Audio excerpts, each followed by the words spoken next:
Hi there, my name is Ricky Kadena, and I'm a socially awkward nerd who has a hard time talking to girls. And if this sounds familiar, this video is for you! I'm going to show you how to impress girls using Arduino Music.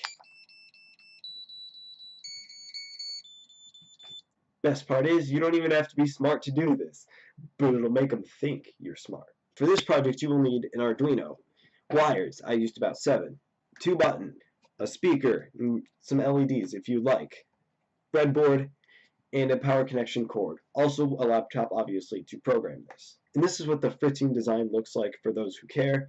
Basically, you just want to make sure you connect up buttons and a speaker. And this is what an example of what the code would look like. So things I would like to point out are the notes. Notes are represented by numeric values, and I recommend you put them as constant integer. If you need more notes than this, you can easily look them up online. I'll leave a link in the description to one that I found that works. I put the songs as different void nested. That way I can create different songs and swap them out as I see fit. So the way to set it up is to have 2 buttons and a speaker. When one button is pressed, it does an action. When the other button is pressed, it does another action. And when both buttons are pressed, it plays a song.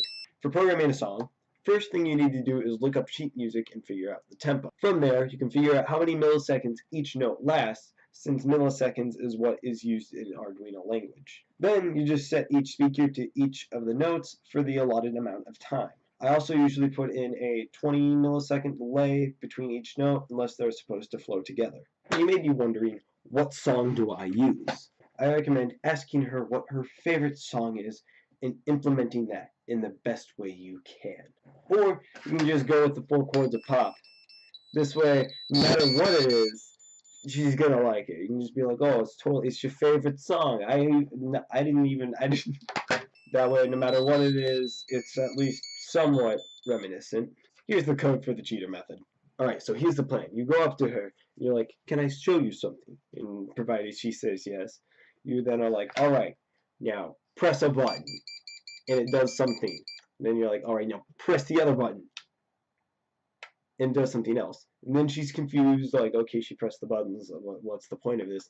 Then you blow her mind and have her press both buttons at the same time, and then it's just like...